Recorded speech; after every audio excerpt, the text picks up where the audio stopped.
we shall fight for the things which we have always carried nearest our hearts. The world must be made safe for democracy. If you kick every Latino out of this country, then who is going to be cleaning your toilet, Donald Trump? Oh, that's no. In the sense that, you know what I mean? Like, what I'm saying. You know, Quasimodo predicted all this. Who did what? All these problems, the Middle East, the end of the world. Nostradamus. Quasimodo's the hunchback of Notre Dame. All right. Hello, and welcome once again to Frankly.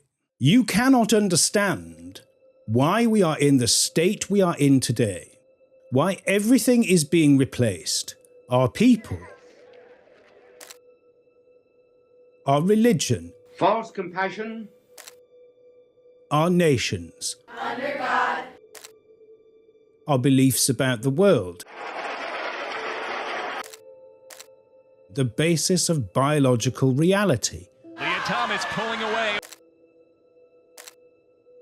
You cannot understand this if you take liberal democracy at face value. Liberal democracy is a marketing slogan for a system that was intentionally designed at the beginning of the 20th century and ushered in after the First World War. This system was administered by an international organisation called the Council on Foreign Relations, set up by philosophers, propagandists like Walter Lippmann and Freud's nephew, Edward Bernays. It would use the techniques of applied psychoanalysis in propaganda, in public relations, to design a system internationally coordinated of the rule by media. Its purpose was to manufacture mass belief in the liberal system. And why did it wish to do that? The liberal system had global ambitions. It wanted to secure worldwide power and replace everything with itself. Today you will find out one of the main reasons why Christianity has been almost entirely subverted to the globalist agenda. That's because one of the central missions from one of the earliest architects of the liberal project was to sell you a god. I have been accused of being an unserious person. Indeed, a clown. Later you will hear me being accused of being a clown, or as the Irish prefer to say it, a clown. I have no idea where this impression has arisen, or how. Today I don the fedora of tinfoil to tell you that practically everything that you have learned from the mass culture has simply been a message from your sponsors, the sponsors of a project called liberal democracy that intended to replace everything with itself. If you want to know how you ended up living in clown world, this is where it all begins. Very briefly, the First World War can be understood as a violent revolution which swept away the old European civilizational order. This was mentioned by Wyndham Lewis, who described it as such, and it's also partly the subject of Renoir's masterpiece, The Grand Illusion, in which a French and German officer discuss how their aristocratic and settled way of life is giving way to a new world order. And how. Very briefly, the United States was propagandized into that war by the creation of a Committee on Public Information. Woodrow Wilson organized the CPI to send out tens of thousands of men into cinemas across the United States. They were called 4-minute men. And what they did was they produced 4-minute propaganda speeches to radicalize the audiences between the changing of the newsreels in American cinemas. By 1917, Woodrow Wilson had mobilized enough public opinion to announce that the world must be made safe for democracy. And so America entered what was then known as the European War. And it did make the world safe for democracy because the Great War, as it's also known, was followed by a series of liberal revolutions. This brings me to a brief list of the subject of this video. 1. What you don't know about liberal democracy. This subject is so spicy that I have asked Walter and his digital goblins to produce what I call the spiceometer. This is such a spicy subject that not only should I don the tinfoil fedora, but also it's shocking to realise that practically within 10 years of its invention and institution across Europe and as far away as Argentina and Japan, that liberal democracy failed entirely. It is the God that failed twice because it's failing again now. The reason you don't know this is because your mass culture is a message from the sponsors of the liberal democratic project. Secondly, the way this was achieved was by using propagandists like Edward Bernays, Freud's nephew, and Walter Lippmann, who co-founded the Council on Foreign Relations in the early 1920s with a man called John Dewey. The third thing I'm going to tell you is that John Dewey wrote a book called A Common Faith, in which he prescribed a common religion. And this religion would have no God in it. It would retain all the appearance and practices and even institutions of religion. But instead of preaching the gospel of Christ and the belief in God, it would completely subtract the supernatural from religion and replace it with political beliefs. This is the reason that today so many churches, church leaders, seem to completely neglect the teachings of Christ and their own traditions and instead promote the liberal global agenda, open borders, replacement migration, the climate cult, the LGBTQ banner of Satan. This is all no accident, as I'm about to explain to you. Sell me a God. How did the liberal democratic project come about to sell you a God? Itself, its own political beliefs. The Committee for Public Information was so successful that the propagandists involved in it went on to inform the International Management Group of the new liberal democratic revolutions. This group is called the Council on Foreign Relations. It publishes a magazine called Foreign Affairs to this day. Its founding members lead like a roll call of, if you like, the globalists of the early 20th century. They called themselves internationalists at the time, but they were mainly propagandists, political strategists, thinkers, industrialists, financiers, and so on. This is the beginning of liberal globalism. Liberalism, in its form of liberal democracy, is simply a marketing phrase. Walter Lippmann, who helped to found the Council on Foreign Relations, actually described it as such. He said, "The word liberty is a weapon and an advertisement." He said that in 1919. Lippmann also coined the phrase political heresy. And the manufacture of consent. Walter Lippmann said that the problem of creating liberal democracies internationally was that people would do as they please, and they would do as they please because they were confused by the complexity of the world. He said that this was the basic problem of democracy in a 1919 essay. What was his solution, you might ask? It was to create a pseudo-environment, he said, in the minds of the public. In fact, to create the public imagination itself. And he would do this through what he called public relations, or what Edward Bernays more honestly termed in his book, propaganda. Both of those books came out in the 1920s, and they are manuals as to how to create impressions of the world in the minds of the public, how to mass manufacture not only consent, but belief. And the belief they were mainly concerned in manufacturing was the belief in liberal democracy. With the creation of the Council on Foreign Relations, internationalist liberal democracy had its steering group. By a remarkable coincidence, after the violent revolution of the First World War that swept all the old civilizational order away, a huge array of democracies popped up all across the Western world, from Argentina to Japan. Here's a brief list. Liberal democracies were instituted in Germany, Poland, Finland, Estonia, Latvia, Lithuania, Czechoslovakia, Austria, Hungary, Yugoslavia, Italy, Spain and Greece, Portugal, Turkey, Bulgaria, Albania, and Romania. With the exception of Romania, whose democracy survived until 1938, most of these didn't see out the 1920s. It is remarkably interesting, is it not, that none of us have ever been told that the first time the experiment of liberal democracy was, if you like, instituted, it failed, and it failed within a decade, and it failed for several obvious reasons that we'll go into in later videos.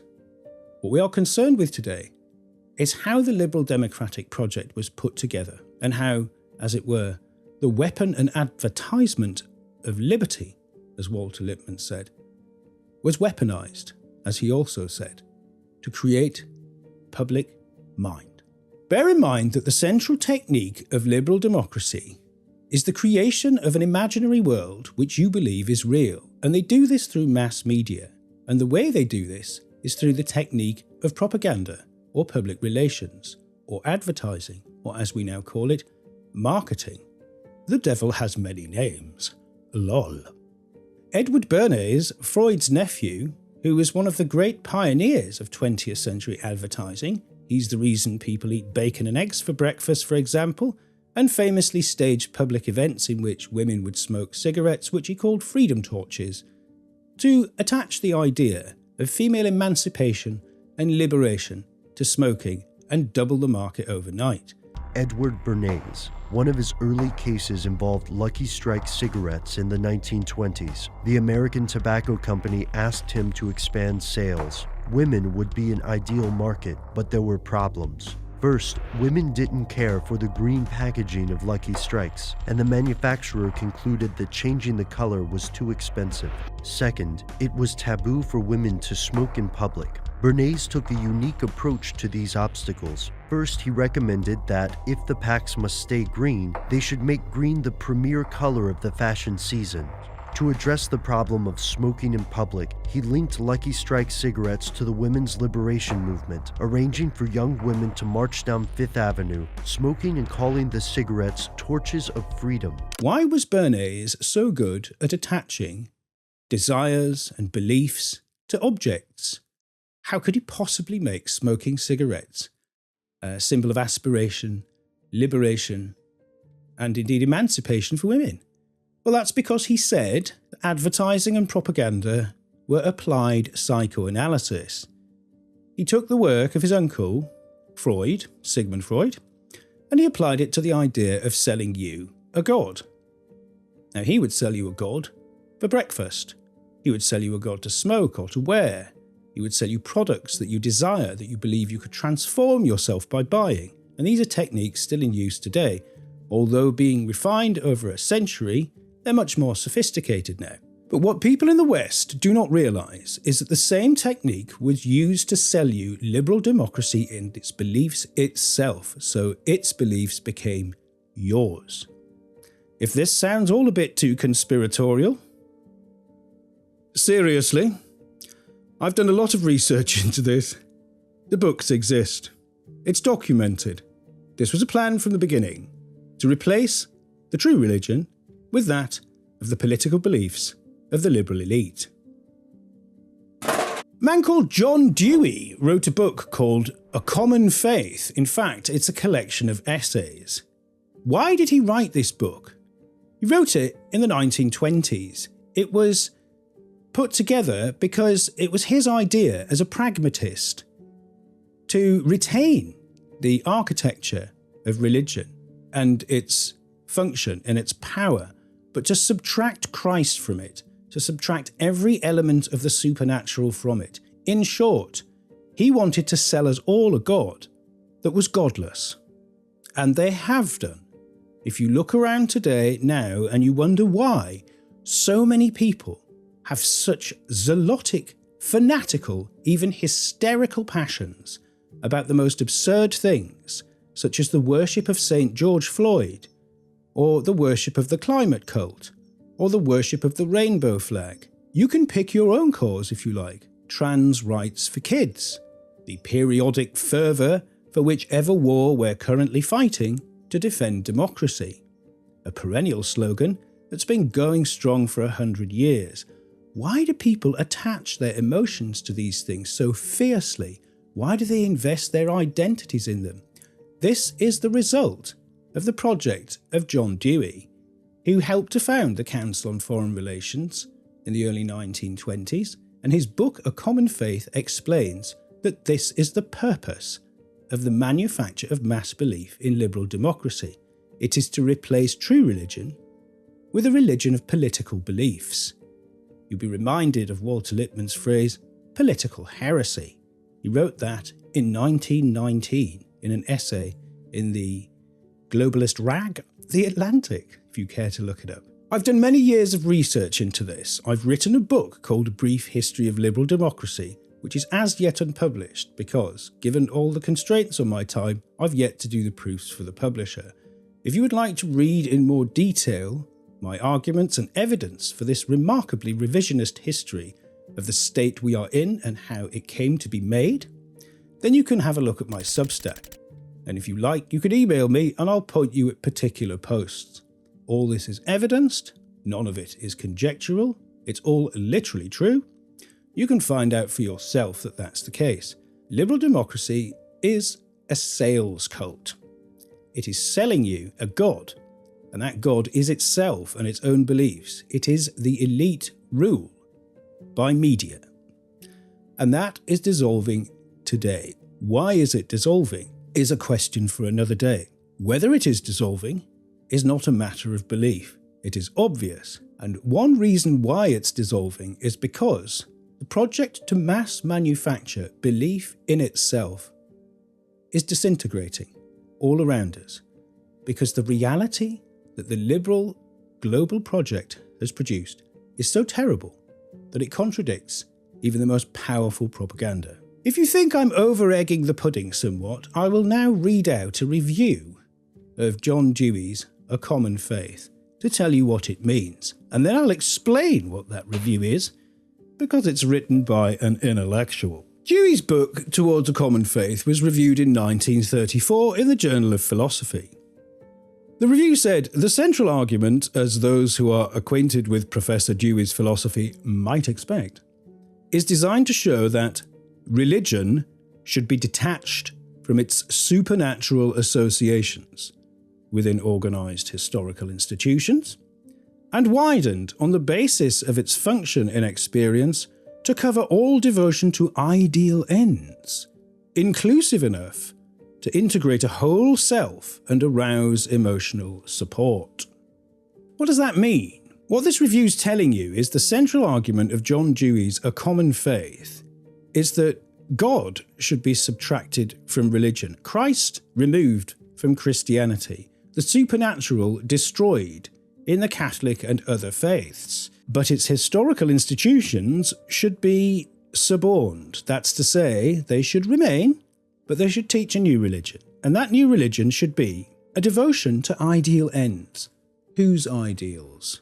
The ideals of the liberal global elite, of course, which is why we see the worship of the rainbow flag, of replacement migration, open borders, net zero, and so on, is the common faith of the established religions today. This is not simply a question of the errors of modernism as predicted by Pope Leo XIII and Pope St. Pius X. This is the result of an intentional project to replace everything in our culture, history, tradition and belief with itself, which is the aim of global liberal democracy. The most repeated phrase in Scripture is "do not be afraid." We are called to speak the truth, to proclaim the gospel, and to live our lives without fear. For the past 3 years, we've brought this mission to the very heart of the church. At the Rome Life Forum, you won't just hear truth proclaimed, you'll have the chance to ask your questions directly to the speakers. This is your opportunity to engage, to challenge, and to go deeper into the battles we face today. Fear not. Her immaculate heart will triumph. These ideals should be inclusive enough to integrate a whole self and arouse emotional support. Why does that matter? I told you again that the rule by media, by which we are ruled today in the liberal system, was invented by people who were inspired by Sigmund Freud. They called it applied psychoanalysis, as Edward Bernays said. Propaganda being applied psychoanalysis means that advertising, television, entertainment, news, thought leaders, everything that you consume in the mass media, the terms and conditions of your online life, the things that you passively consume on your way to work, the rules and regulations and so on, are all part of a political religion to supply belief in the liberal system itself. What this means is that they are attaching your emotions, your deepest desires, your aspirations for liberty, which again, Lippmann said, was a weapon and an advertising slogan. What are they trying to sell you? Again, liberal democracy, it tried to sell itself as a god, a new god. And as I've tried to explain today, liberal democracy is not only the god that failed, it's the god that failed twice. It could not survive a decade in its infancy. And it probably won't survive this one either. Through the combination of psychoanalysis, sales techniques, the mobilization of desire, and the attachment of your deepest feelings to political slogans, political beliefs, to the state religion of liberalism, the system, calling itself liberal democracy, sought to dominate your world inside and out, within your heart, mind, and your very soul, and everything you saw around yourself, to replace all that was, and all that is, and all that will be, with itself. This is a total system more total than totalitarianism as described by liberals. This is a brief history of liberal democracy.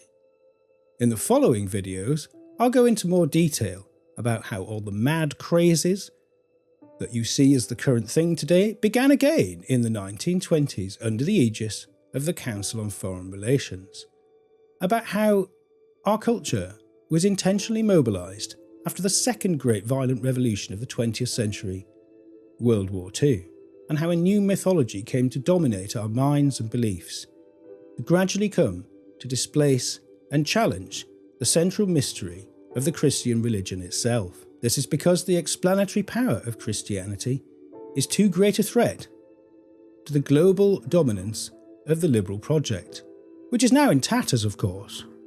Remember, this story has a happy ending. And as I like to remind people, all's well that ends. This is the story of the birth, death, rebirth, and second death of the attempt to sell you a god marketed as liberal democracy.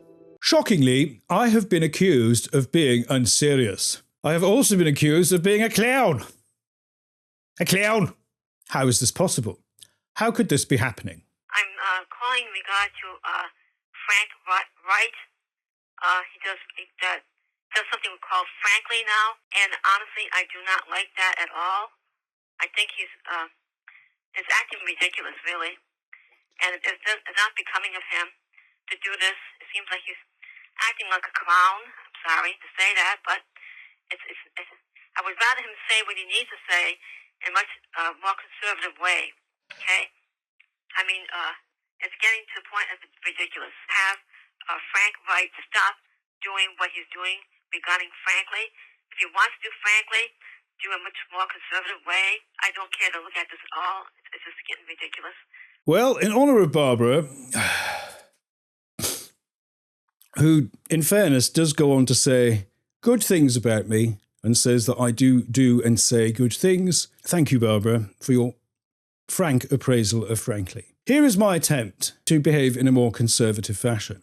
Who but a dark triad psychopath would not give their blessing to a homosexual like Dave Rubin who wants to buy babies to enjoy with his husband, for gosh sakes? Sadly, I am not the daughter of a Yoruba Nigerian nationalist, and so I can't impersonate the leader of the Conservative Party in the United Kingdom right now, and nor am I a transsexual like Bruce Jenner. I am not a conservative, and I don't take money from Israel to propagandize their talking points. To speak seriously to your objections, Barbara, yes, it's ridiculous. Yes, I know that. I do try to make it light-hearted. I've been staring into the abyss for 40 years. My work is the result of that. The subject of these videos today have taken me decades to complete, and it has resulted in what I believe to be an original contribution to the history of ideas. I do like to keep it light-hearted, because some of the material is extremely dark, and if you stare into it, as I do on the very daily, It can be quite difficult for people to take if you don't crack the occasional funny. I think that if I gave you a 2-hour lecture on the technique, history and destination of the Liberal Democratic Project, you'd probably all die of boredom. In short, it will help you understand that there is no mystery to human affairs. There is no mystery to the way the state is run or the state that we are in today.